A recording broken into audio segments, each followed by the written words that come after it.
Welcome हमारे YouTube channel में चैतन्य भागवत वृंदावन से आप सभी को हमारे गुरुवर्ग तथा चारों संप्रदाय के साधु संत महंत भक्तगण सभी को मेरा कोटि कोटि दंडवत प्रणाम। वृंदावन से घर एक मंदिर की हमारी छोटी सी प्लेटफॉर्म से हम रोज नित्य ब्रज के रसिकाचार्य श्री रूप गोस्वामी जी का जीवनी हम वर्णन कर रहे हैं। विभिन्न ग्रंथों के माध्यम से पाया गया हम चेष्टा कर रहे हैं कि हमारे ब्रज के जो भी गोस्वामीगण उनके चरित्रों को एक साथ हमारे यूट्यूब के माध्यम से आप सभी भक्तजनों तक पहुंचाना। कल हम लोग मधुर रस की भेद सुने थे। विरह दशा में साधक की अवस्था बाहर से देखने पर अत्यधिक दुखमय प्रतीत होती है, पर उसके अंतर में जिस रस का उत्सव फूटता है वो संभोग रस से कितना उत्कृष्ट है, इस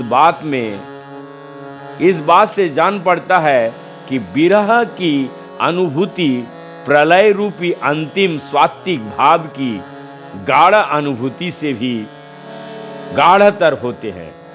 विरह की मोह दशा में अंतर्वृत्ति का जिस प्रकार लोप हो जाता है उसी प्रकार प्रलय में नहीं होता। मोह दशा की प्राप्त करने पर कृष्ण भक्त आत्मा पर्यंत सब विषयों की स्मृति खो बैठता है, केवल उसकी कृष्ण स्मृति विशेष का लोप नहीं होता। भक्ति रसा सिंधु में आचार्य श्रीपाद रूप गोस्वामी लिखे भी हैं, अश्यायनंत्रा आत्मा प्रयन्ते श्रयतो सर्वत्र मूढ़ता कृष्ण फूर्ति विशेषस्तु न कदा पायत्र लियते। प्रेम स्वरूप में ही आनंद है। विरह भी मिलन के समान प्रेम के ही एक अवस्था है। इसे दुख उसी प्रकार की स्पर्श नहीं करता जिस प्रकार प्रकाश को अंधकार स्पर्श नहीं करता। सुख और दुख प्राकृतिक गुणात्मक चित्त की वृत्तियां हैं। प्रेम प्राप्त करने पर साधक की चित्त का प्राकृतिक नष्ट हो जाता है। वो अप्राकृत देह और मन द्वारा कभी स्फूर्ति में मिलन जनित, कभी अस्फूर्ति में ही विरह जनित आनंद का अनवर्त आस्वादन करता है।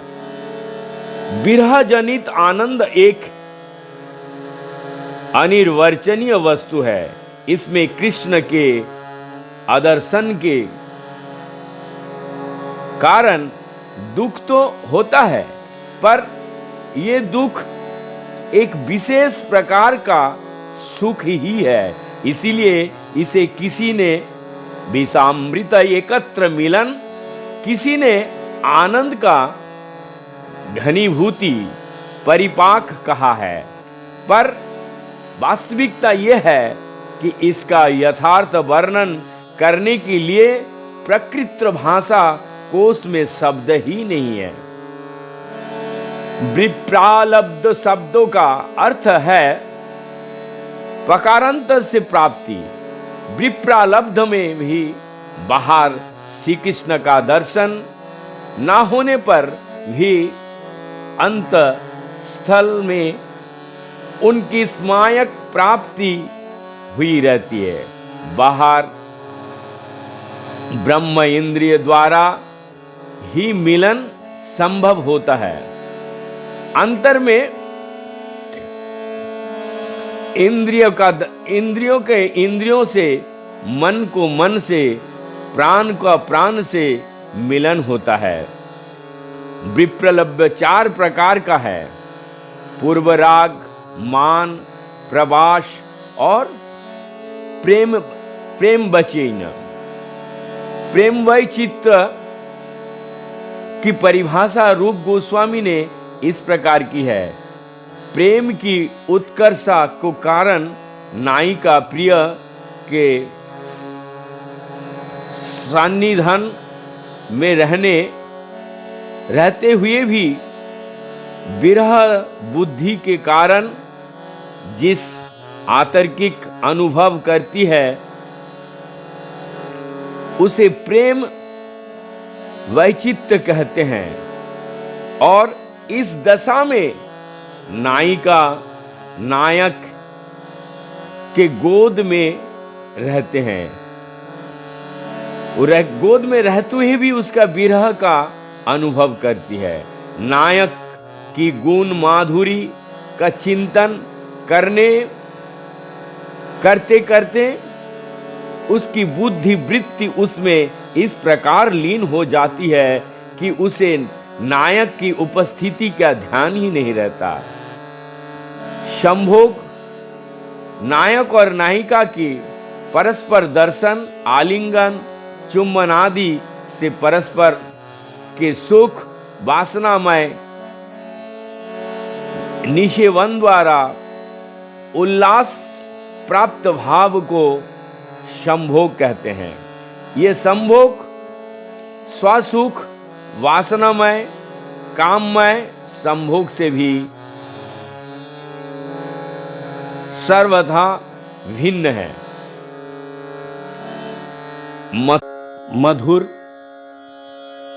मधुरा रति के 3 प्रकार हैं। मधुरा रति के 3 प्रकार है: साधारणी, सामंजस्य और सामर्थ्य। साधारणी रति में संभोग की इच्छा ही मूल रूप से वर्तमान रहती है, जैसे कुब्जा में। सामंजस्य रति पति पत्नी के संबंध जनित अभिमान से ही उदित होते हैं। इसमें कर्तव्य बुद्धि से पति को सुख पहुंचाने की इच्छा के साथ साथ संभोग इच्छा भी होती है। जैसे द्वारका में महर्षियों में सामर्थ्य रति में केवल श्री कृष्ण के सुख के वासना रहती है, वो केवल ब्रज गोपियों में ही होती है। साधारणी रति श्री कृष्ण के साक्षात दर्शन से और आत्म सुख वासना से उत्पन्न होती है। सामंजस्य रति स्वाभाविक है तो भी इसका उन्मेष श्री कृष्ण के गुणादि श्रवण से होती है। पर सामर्थ्य रति में रति के उन्मेष के लिए कुबुजा की रति की समान श्री कृष्ण के साक्षात दर्शन की ये महर्षियों के समान श्री कृष्ण के गुणादि श्रवण करने की अपेक्षा नहीं होती है। स्वरूप धर्म कारण ये स्वतः ही उन्मेषित होती है। स्वरूपम ललाननिष्ठम स्वयमुदुध्वतं व्रजेत आदोष्टाया प्रसेत आदष्टा प्रायसूते पयोच्चे कृष्ण कुर्यादुदंतुम रतिम। साधारण रति में स्वसुख वासनामयी संभोक्षा की ही प्रधानता होती है। सामंजस्य रति में कभी कभी स्वसुख वासनिया संभोग इच्छा होती है, पर सामर्थ्य रति किसी भी समय स्वसुख वासनीय संभोग इच्छा नहीं होती है। साधारण रति में प्रेम पर्यंत वृद्धि को प्राप्त होती है। ब्रज की सुंदरियां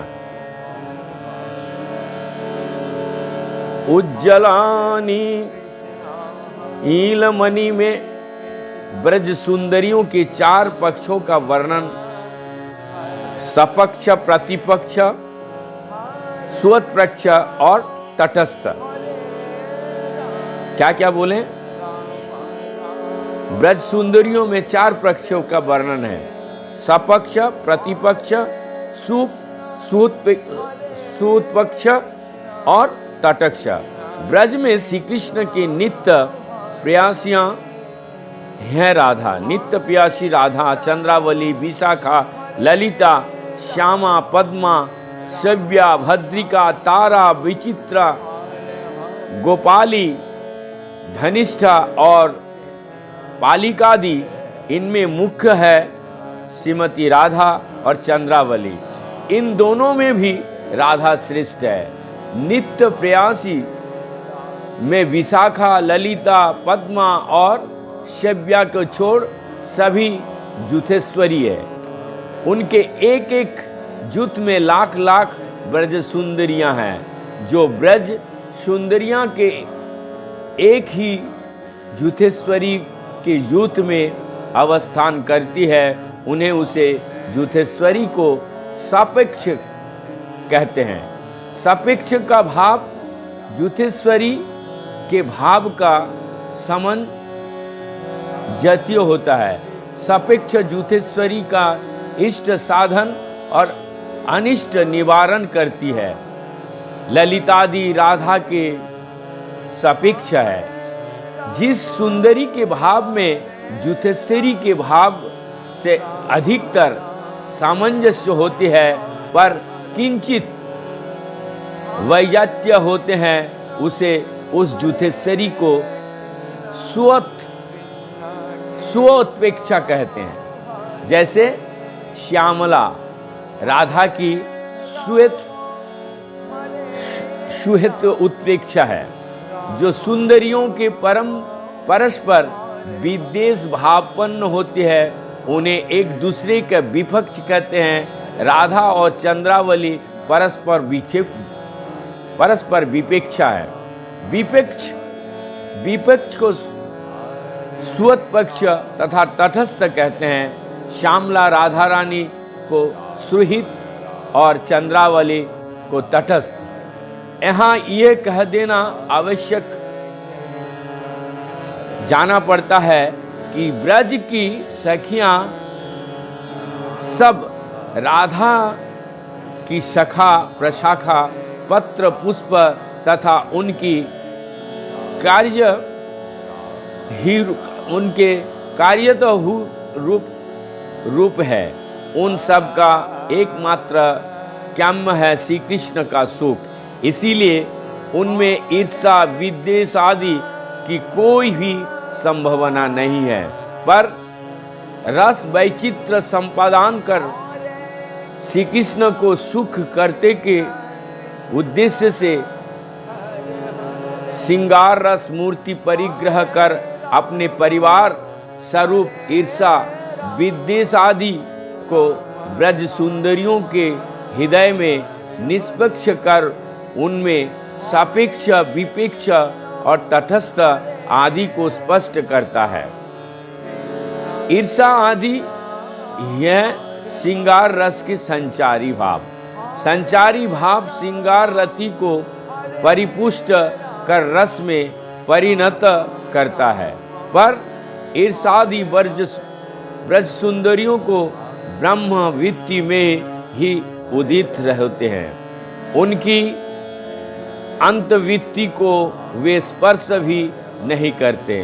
वो बात ब्रज सुंदरियों के श्री कृष्ण से वियोग के समय भली भांति जानी जाती है। उस समय उनमें परस्पर ईर्षा, देश आदि के जगह परस्पर स्नेह का देखने को मिलते हैं। इनमें से बहुत सारे और भी ग्रंथ हैं, तो हम ये ब्रज सुंदरियाँ, सखी मंजरियाँ तथा और इन सब ग्रंथों के मैं थोड़ा थोड़ा करके विश्लेषण कर रहा हूँ। तो अब यदि मैं सखी मंजरियाँ में आऊँ तो उसमें लिखते हैं, सखी बिना ये लीला पुष्ट नहीं है, सखी लीला आशा दिया सखी आशादय। राधा कृष्ण की कुंज विलास लीला सखी मंजरियों के सहयोग के बिना संपादित नहीं होता। सखी मंजरियों का इस लीला में उतना ही महत्व है जितना राधा कृष्ण का।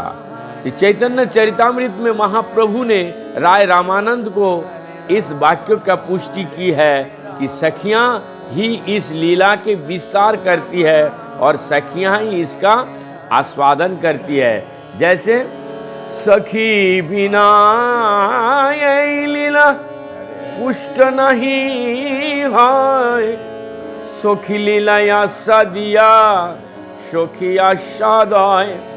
अर्थात सखियां राधा कृष्ण की मिलन कराकर निकुंज लीला में अपने योगदान करती है। रूप रति लवंगादि मंजरी भाव रखने वाली सखियां निकुंज में विविध प्रकार से राधा कृष्ण की सेवा कर लीला की पुष्टि करती है। किसी प्रकार मंजरियां निकुंज में राधा कृष्ण की सेवा करती है। इसका वर्णन आचार्य श्रीपाद रूप गोस्वामी ने उज्जवल नीलमणि में सांकेतिक रूप से सखी भेद प्रकारण में और अपने स्तोत्र में विषाद रूप से किया है। स्तोत्रों में उन्होंने जिस प्रकार की राधा कृष्ण की सेवा का अभिलाषा व्यक्त की है, उससे मंजरियां की विभिन्न प्रकार की सेवा का ज्ञान होती है। आचार्य श्रीपाद रूप गोस्वामी ने कृपर्ण पंजिका स्तोत्र में अभिलाषा व्यक्त की है कि जब राधा कृष्ण विरह व्यग्र हो वृंदावन में परस्पर के अन्वेषण करते हैं, उस समय वो मंजरी रूप से उनका मिलन करा उनसे हर पदाकादि परितोषक रूप से प्राप्त कर धन्य है। श्लोक नंबर 35 में भी वो लिखते हैं, वो विलास के समय उनके निकट रहकर उनकी विभिन्न प्रकार से सेवा कर तांबूल सजाकर अपने हाथ से उनका सुख अपर्ति कर। श्लोक नंबर 42, अनंग कीड़ा में उनका केस बिखर जाने पर उन्हें संवाद दे, उनके वेशभूषा फिर से कर दे और उनके तिलक शून्य ललाट पर फिर से तिलक रचना कर दे। उत्कली कावलरी में उन्होंने अभिलाषा व्यक्त की है कि वे अपने केस पास खोलकर राधा के दोनों चरणों के पीछे दोनों का सौभाग्य प्राप्त कर सके। निकुंज में विलास उपयोगी पुष्पाश्या तैयारी कर सके। साधारण रूप से सखी और मंजरी दोनों को सखी कहा जाता है, क्योंकि दोनों ही लीला के सहायिका और लीला के सहायिका और विस्तारिका है, पर दोनों के भाव और सेवा में भेद है, जैसे हम आगे व्यक्त और भी करेंगे, बताएंगे। सखियां सब नित्य सिद्धि स्वरूपा शक्ति है। मंजरिया में श्री रूप मंजरी, श्री अनंग मंजरी आदि स्वरूप शक्ति है, पर जो साधना सिद्ध मंजरी है वो स्वरूप शक्ति नहीं है, वे सखी नहीं हो सकती। सखियों का सेवा स्वतंत्रमयी है, मंजरियों को सेवा अनुगत्यमयी है। मंजरियां सखियों की अपेक्षा निम्न वयस का भी है। राधा प्रधान मंजरी भाव की उपासना। यदि समय है तो मैं और थोड़ा सुनाऊंगा, नहीं तो फिर यहीं पे विराम दे दूंगा। हरे कृष्णा।